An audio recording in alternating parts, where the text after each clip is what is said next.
సుదీర్ఘ పోరాటం. తెలంగాణ రాష్ట్రం కోసం జరిగిన పోరాటం లాగే మాదిగ దండోరా పోరాటం సుదీర్ఘ పోరాటం. తెలంగాణ రాష్ట్రం కోసం ఎట్లయితే మనం కొట్లాడినామో అట్లా మాదిగ దండోరా పోరాటం సాగితే ఉమ్మడి ఆంధ్రప్రదేశ్ కావాలని చెప్పేసి సమైక్యాంధ్రవాదులు ఆంధ్రలో ఒక కృత్రిమ ఉద్యమాన్ని క్రియేట్ చేసిరు తెలంగాణ ఉద్యమం టైంలో. అట్లా కృత్రిమ ఆంధ్ర ఉద్యమంలా కనబడేది మాలల ఉద్యమం అని చెప్పేసి నేను తెలియజేస్తా ఉన్నా సోదరులారా. సహజంగా ఒక ప్రజాస్వామ్య హక్కుల కోసము తెలంగాణ కోసం ఎట్లయితే కొట్లాడినామో ఇలా వర్గీకరణ కోసం కూడా తెలంగాణ ఉద్యమం జరిగేటప్పుడు కూడా మనము వర్గీకరణ అంశాన్ని ఎట్లా ఎత్తిపట్టుకున్నాం. రెండు సమస్యలు ఈ సమాజంలో ఉన్నాయి. అది ఒకటి తెలంగాణ, రెండు వర్గీకరణ అని చెప్పేసి చాలాసార్లు మాట్లాడుకున్నాము. తెలంగాణ రాష్ట్రం ఆవిష్కరించబడ్డది కానీ మిగిలింది రెండో డిమాండ్, ప్రధానమైన డిమాండ్ వర్గీకరణ డిమాండ్. తెలంగాణ కోసం ఎట్లయితే మనం కష్టపడి కొట్లాడినామో, జైలుకు పోతే చెంచల్ కూడా జైల్లో ఆ జైలుకు పోయిన బిడ్డల లిస్టు తీసి చూస్తే 50 మంది అరెస్ట్ అయితే 30 మంది బిడ్డలు మాదిగ బిడ్డలే ఉన్నారని చెప్పేసి నేను గర్వంగా చెప్తా ఉన్నా. మనతోటి తెలంగాణ రాష్ట్రం వచ్చింది, మరి మనతోటి వర్గీకరణ ఎందుకు జరగదు? కాబట్టి ఈ కీలకమైన టైంలో మనందరం కూడా ముక్త కంఠంతో, అసలు వర్గీకరణను వ్యతిరేకించడం లేరు, అయినా ఆలస్యం ఎందుకు అవుతుందో మనము ఆలోచించాలి. ఈ రాష్ట్రంలో ముఖ్యమంత్రి రేవంత్ రెడ్డి గారు సుప్రీంకోర్టు తీర్పు వచ్చిన తర్వాత ఈ దేశంలోనే మొట్టమొదటిసారిగా అమలు చేస్తామని చెప్పడాన్ని గర్వంగా భావిస్తూ ఈ రాష్ట్రంలో వర్గీకరణ జరగబోతున్నది. అది ఖచ్చితంగా మాదిగల మహత్తరమైనటువంటి 30 సంవత్సరాల ఉద్యమ ఫలితం అని చెప్పేసి గర్వంగా మనం చాటి చెప్పుదాము. ముఖ్యమంత్రి వారిని త్వరలోనే చెయ్యాలి. లేదా పక్కనున్నటువంటి మాల సామాజిక వర్గం మాల సోదరులు కొంతమంది, చాలామంది మాల సామాజిక వర్గంలో ఉన్న ప్రజాస్వామిక వాదులందరూ కూడా వర్గీకరణ ఉద్యమానికి మద్దతు చేస్తున్నారు, వర్గీకరణ ఉద్యమానికి మద్దతు తెలియజేస్తూ ఉన్నారు. అది జీర్ణం కానీ కొంతమంది స్వార్థపరులు అది జీర్ణం కాక మొన్ననే మనం చూసినాం.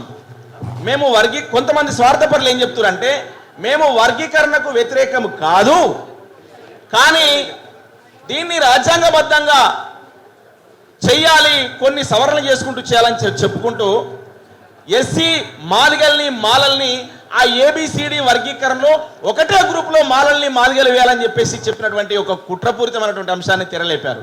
దాన్ని మన పెద్దలు గౌరవనీయులు మందకృష్ణ గారు స్పష్టంగా వివరిస్తారు. అంటే ఇంత పెద్ద కుట్ర మన ముందు నడుస్తున్నది కాబట్టి ఎంత పెద్ద కుట్రలైనా ఛేదించగలిగి యావత్ సమాజానికి గాయం అవుతున్నప్పుడు ఆ గాయం మాన్పడానికి నిలబడ్డ మాదిగ జాతి బిడ్డలందరూ కూడా ఇవాళ తనకు గాయమైతే, ఇలా తన జాతికి గాయమైతే ఇలా ఎందుకు నిలబడి కొట్లాడరని చెప్పేసి యావత్ తెలంగాణలో ఉన్నటువంటి మాదిగ సామాజిక వర్గాన్ని ఐక్యం చేయడానికి ఐక్యమైన కౌలు కళాకారులకు హృదయపూర్వకంగా నేను ఉద్యమాభివందనలు తెలియజేస్తా ఉన్నా. ఎందుకంటే ఇది ఒక చారిత్రకమైన సందర్భం. రకరకాల పార్టీలలో ఉన్నటువంటి కౌలు కళాకారులందరూ కూడా మా పార్టీ మా ఎజెండా ఏదున్నా కూడా వర్గీకరణ కోసం మా పార్టీ అనుకూలమే, కాబట్టి ఆ పార్టీలో ఉన్నటువంటి కౌలు కళాకారులుగా మేము వర్గీకరణకు మద్దతుగా వస్తున్నామని చెప్పినందుకు వివిధ పార్టీల కళా బృందాలకి హృదయపూర్వకంగా ధన్యవాదాలు తెలియజేస్తా ఉన్నా అని చెప్పేసి తెలియజేస్తా ఉన్నా. అట్లనే మిత్రులారా, వాస్తవంగా మనం డప్పులు ఊళ్ళో కొట్టుకుంటున్నాం. మన ఊర్లో డప్పు కొడితే పొలంలో పనిచేసేటోళ్లకు తెలుస్తుంది ఏం డప్పు కొడుతున్నారు వీళ్ళని. సాగు డప్పు కొట్టారనుకో పొలంలో పనిచేసే తెలుసు, అయ్యో ఎవరో చచ్చిపోయినట్టున్నారు ఊర్లే అనుకుంటారు, అవునా కదా. మళ్ళీ ఒక డప్పు సౌండ్ వినబడ్డా అనుకో ఎవరో పోషమ్మల చేస్తుర్రు ఆ ఊర్లే అనుకుంటారు. పోషమ్మ డప్పు వేరే ఉంటుంది, సాగు డప్పు వేరే ఉంటుంది, పెళ్లి డప్పు వేరే ఉంటుంది, పీరిల డప్పు వేరే ఉంటుంది. ఎన్ని రకాలుగా ఈ మొత్తం సంగీత ప్రపంచానికే ఆదినాదం నా డప్పు ధర్మం అని చెప్పేసి నేను గర్వంగా చెప్తా ఉన్నా సోదరులారా. అయితే చాలా కార్యక్రమాలకు డప్పులు కొట్టినాము, చాలా కార్యక్రమాలకు 100-200 డప్పులు కొట్టినాము, లేదా 500 దాకా కొట్టినాము.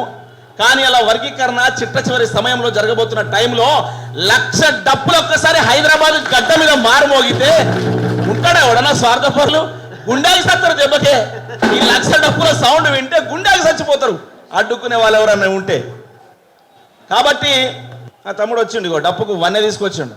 మొన్ననే జాతీయ అవార్డు వచ్చింది తమ్మునికి, ఉస్తాద్ బిస్మిల్లా ఖాన్ అవార్డు. గట్టిగా సపోర్ట్ కూడా తమ్మునికి కూడా. దాదాపు ఒక 300-400 మందికి ట్రైనింగ్ ఇచ్చిన తమ్ముడు మొత్తం. మరో గట్టిగా సపోర్ట్ కొట్టురే. అంటే 3,500 3,500 డప్పులు భాస్కర్ తీసుకొస్తుండు మన అవునే ట్రైనింగ్ ఇచ్చిన డ్యూటీలో ఉంటాం 3,500 డప్పులు భాస్కర్ తోటి వస్తున్నాయి గట్టిగా సఫలు కొడదాం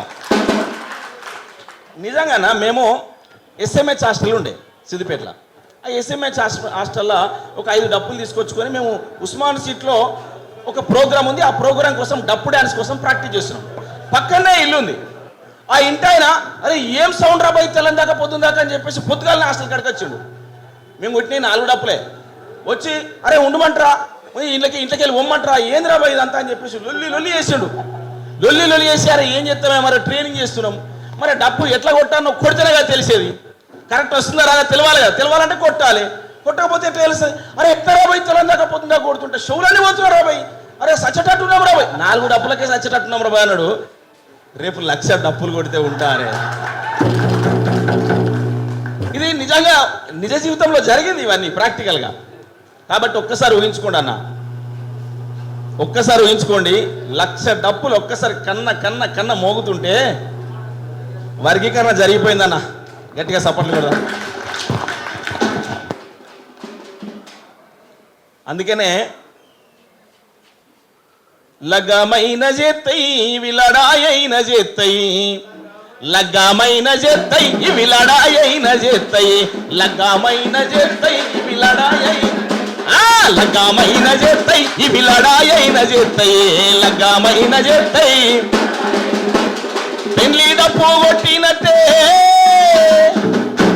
పెళ్లి డప్పు కొట్టినట్టే సావు డప్పులు కొడతాయి ఎయిర ఎయిర దరువు ఇది నాదిలో దరువు ఎయిర ఎయిర దరువు ఇది నాదిలో దరువు ఎయిర ఎయిర దరువు ఇది డప్పులో దరువు ఎయిర ఎయిర దరువు డప్పులో దరువు ఎయిర ఎయిర దరువు ఇది సప్పుడోళ్ళ దరువు ఎయిర ఎయిర దరువు ఇది సప్పుడోళ్ళ దరువు అన్నా ఇది దుంకులాడెదరువు ఇది దుమ్ములేపెదరువు ఇది దుమ్ములాడెదరువు ఇది దుమ్ములేపెదరువు దుంకులాడెదరువు ఇది దుమ్ములేపెదరువు దుంకులాడెదరువు ఇది దుమ్ములేపెదరువు ఎవరికన్నా ఇంత గొప్ప కళ ఉంటుంది ఈ సమాజంలో ఏం చేస్తుంది దుంకులాడుకుంటా దుమ్ము లేపుకుంటా నెత్తురు గారంగ పైసను నెత్తి కద్దుకున్న దరువు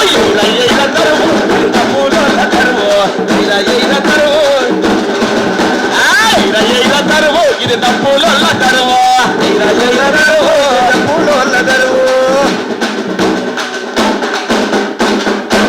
ఈ సప్పుడు వింటే స్వార్థపరులకు గుండెపూట చచ్చిపోతారు సావాలని మనం కోరుకోవట్లేదు ఈ డప్పు శబ్దాన్ని సంగీతంగా వినే వాళ్ళందరూ మనతోటి వస్తారు కాబట్టి ఇంత అద్భుతమైన ఆదినాదం నా డప్పు దరువు రేపు 1,00,000 డప్పులతోటి మారబోగబోతున్నందుకు నాకు గర్వంగా అనిపిస్తుందన్న ఆ దృశ్యాన్ని ఎప్పుడు చూడాలా కన్నడండి అని చెప్పేసి అనిపిస్తా ఉన్నది మనం కూడా మన గ్రామాల్లో ఉన్న డప్పులను తీసుకొద్దాం ఊరూరా గ్రామాన్ని ఉన్నటువంటి డప్పు కళాకారులని మన సోదరుల్ని డప్పు భుజాన్ని వేసుకొని ఉట్టిగా హైదరాబాద్ హైదరాబాద్కు డప్పు జబ్బకేసుకొని రా అని చెప్పి చెప్పాలి ఈ కార్యక్రమానికి వచ్చే ప్రతి ఒక్కరు కూడా డప్పు సంఖ్యనేసుకొని రావాలని చెప్పేసి తెలియజేస్తూ ఇంత గొప్ప అవకాశం ఇచ్చిన పెద్దలు గౌరవనీయులు మందకృష్ణ గారికి సభాధ్యక్షులు సోమన్న గారికి హృదయపూర్వక ధన్యవాదాలు.